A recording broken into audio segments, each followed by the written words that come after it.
अस्सलाम वालेकुम। Study time के साथ मैं हूं तफसीरुल इस्लाम और सेकेंड ईयर के स्टूडेंट्स। यूनिट नंबर 16 चल रहा है, फर्स्ट लॉ ऑफ थर्मोडायनेमिक्स। और इसमें हमने एक टॉपिक किया, थर्मोडायनेमिक्स की कुछ प्रॉपर्टीज की थी लास्ट लेक्चर में।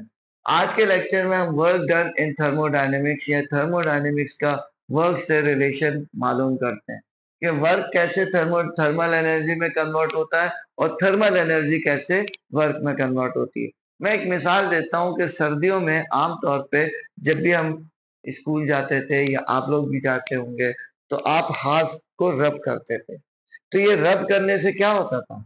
रब करने से आपको सर्दी का एहसास हाथों में कम होता था, सुबह सुबह जब हम स्पेशली जाते थे। तो उसमें क्या होता है कि जब हम हाथों को रब करते हैं तो ये हम वर्क कर रहे हैं और वर्क कन्वर्ट हो रहा है थर्मल एनर्जी। तो इसी तरीके से थर्मल एनर्जी में किस में कन्वर्ट हो सकती है? वर्क में हो सकती है। और जब भी thermal energy work thermal energy में कन्वर्ट होगा या थर्मल एनर्जी वर्क में कन्वर्ट होगा तो इसका थर्मोडायनेमिक्स से रिलेशन होगा। अब हम ये आज के लेक्चर में पढ़ेंगे कि जब भी हीट या थर्मल एनर्जी वर्क में कन्वर्ट होगी तो वो जो है उस वर्क की वैल्यू किन फैक्टर्स पे डिपेंड करती है थर्मोडायनेमिक्स में। ठीक, तो स्टूडेंट्स हमने कहा conversion of work into thermal या वर्क डन इन थर्मोडायनेमिक्स, दोनों टॉपिक यानी कि सेम ही है। तो हम ये इससे पहले हम सबसे पहले कंसीडर करेंगे कि गैस है, उसको हमने एक कंटेनर में लिया हुआ है, सिलेंडर में लिया हुआ है और सिलेंडर को कवर किया हुआ है फ्रिक्शनलेस मूवेबल पिस्टन से, यानी कि पिस्टन मूव कर सकता है अपवर्ड या डाउनवर्ड। ठीक, और इनिशियली हमने कहा वॉल्यूम है V1, टेम्परेचर है T1 और प्रेशर कांस्टेंट है P। और क्रॉस सेक्शनल एरिया है इसका A, पिस्टन का, यानी कि पिस्टन गोल होगा, उस गोल का जो एरिया है वो है A। उस एरिया को हम यहाँ पे शो कर देते हैं कि वो एरिया पिस्टन का। ठीक, वो तो कांस्टेंट ही रहेगा। अब क्या हुआ, इनिशियली हाइट है H1। अब अगर हम इसको हीट करते हैं तो क्या होगा, इनकी इंटरनल एनर्जी बढ़ेगी मॉलिक्यूल्स की। जाहिर सी बात है, क्योंकि जब हीट जा रही है तो इनकी इंटरनल एनर्जी या जिसमें मोस्टली काइनेटिक एनर्जी होती है वो इंक्रीज होगी।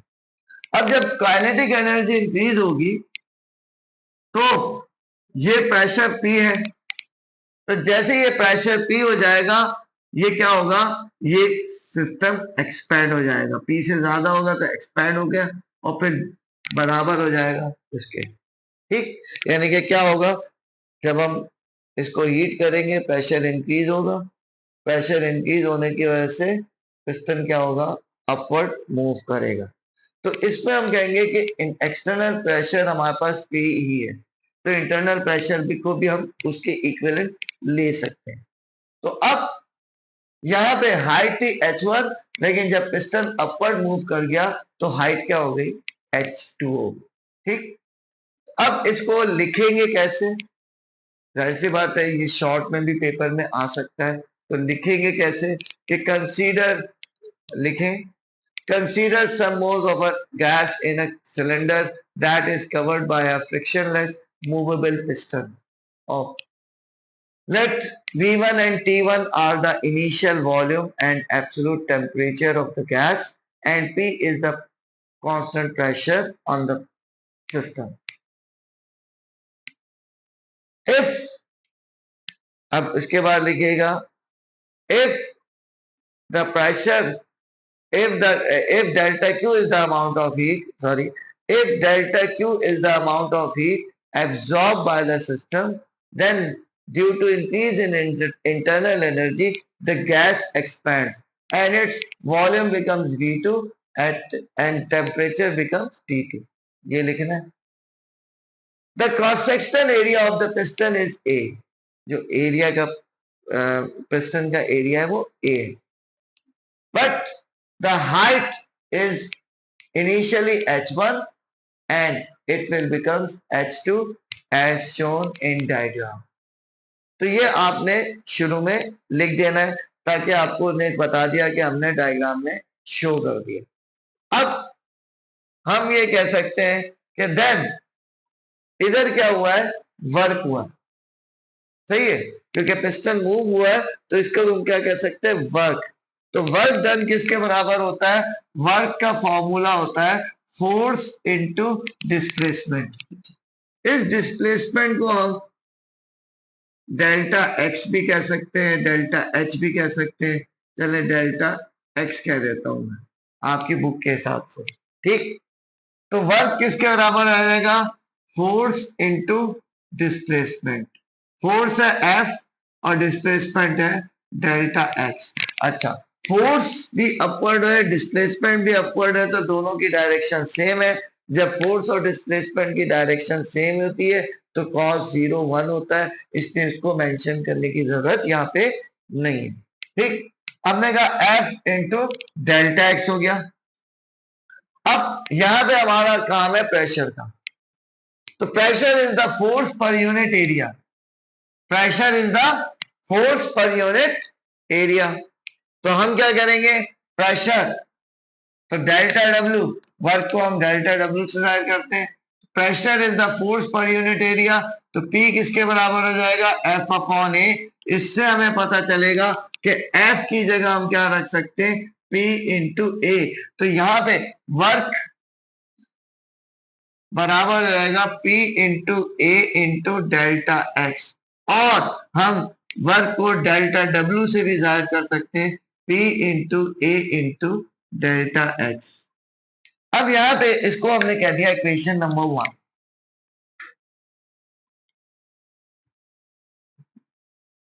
ठीक।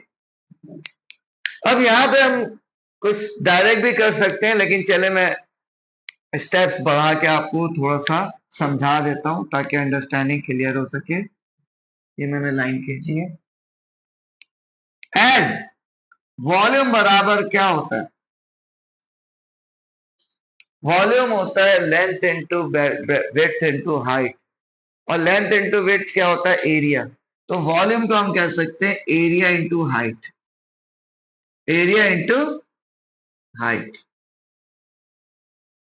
देन अब इस फॉर्मूले को अगर मैं यहां पे अप्लाई करूंगा तो वॉल्यूम है V1, एरिया तो वही A है पूरे उसका सिलेंडर का और पिस्टन का क्रॉस यही है। तो अब वॉल्यूम V1 किसके बराबर होगा, area A into height H1। तो देन क्या आ जाएगा, अगर हम कहते हैं V1, V1 क्या हो जाएगा, A into H1, and V2 क्या हो जाएगा, V2 हो जाएगा A इंटू H2, क्योंकि एरिया चेंज नहीं हुआ है, एरिया तो वही है लेकिन हाइट चेंज हो गई H2। नाउ हम क्या कह सकते हैं, delta V change in volume क्या हो जाएगा, V2 माइनस V1, यानी कि डेल्टा V हो जाएगा area into H2 minus area into H1। क्या कॉमन आ रहा है, एरिया कॉमन आ रहा है, तो डेल्टा V क्या हो जाएगा, एरिया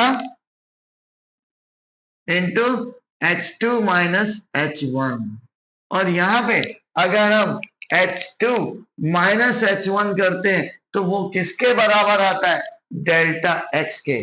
तो पुट कर देंगे area into H2 minus H1, या सिंपल पहले H2 माइनस H1 की जगह हम डेल्टा X पुट कर देते हैं। पुट H2 माइनस H1 की जगह हम रख देंगे डेल्टा X।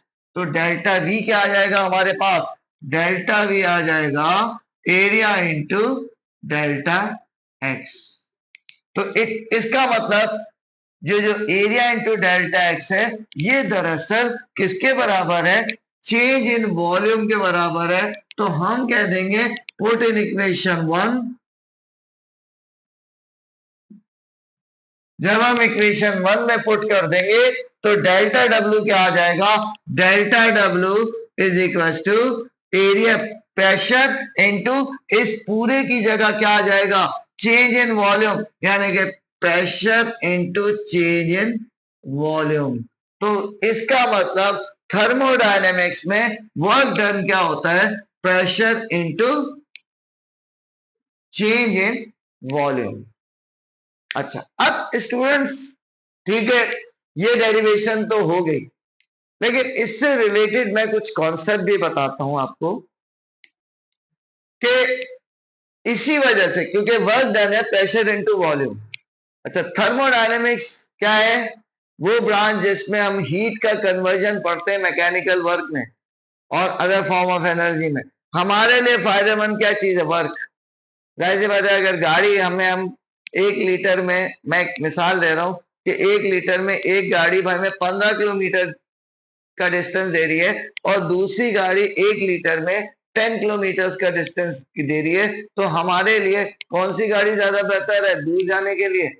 कंफर्ट वगैरह हटा के अगर हम देखें, सिर्फ पैसों की बात करें, तो हम 1 लीटर में 15 किलोमीटर वाली गाड़ी को दूर जाने पे ज्यादा इस्तेमाल करेंगे।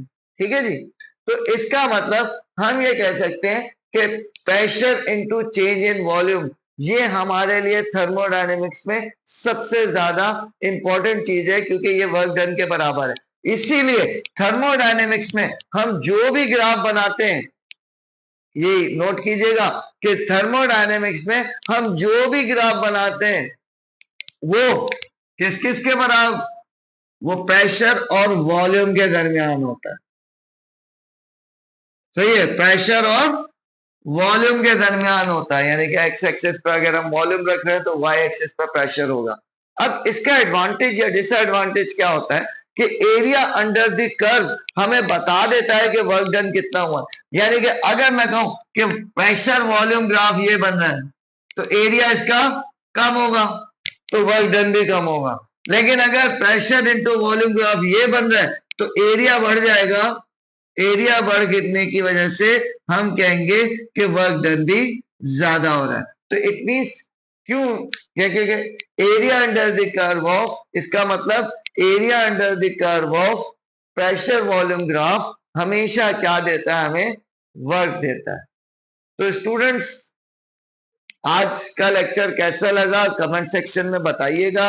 हमारे वीडियोस को लाइक करें, चैनल को सब्सक्राइब करें, अपने दोस्तों के साथ शेयर करें और नेक्स्ट वीडियो का इंतजार करें। जब तक के लिए अल्लाह हाफ़िज़।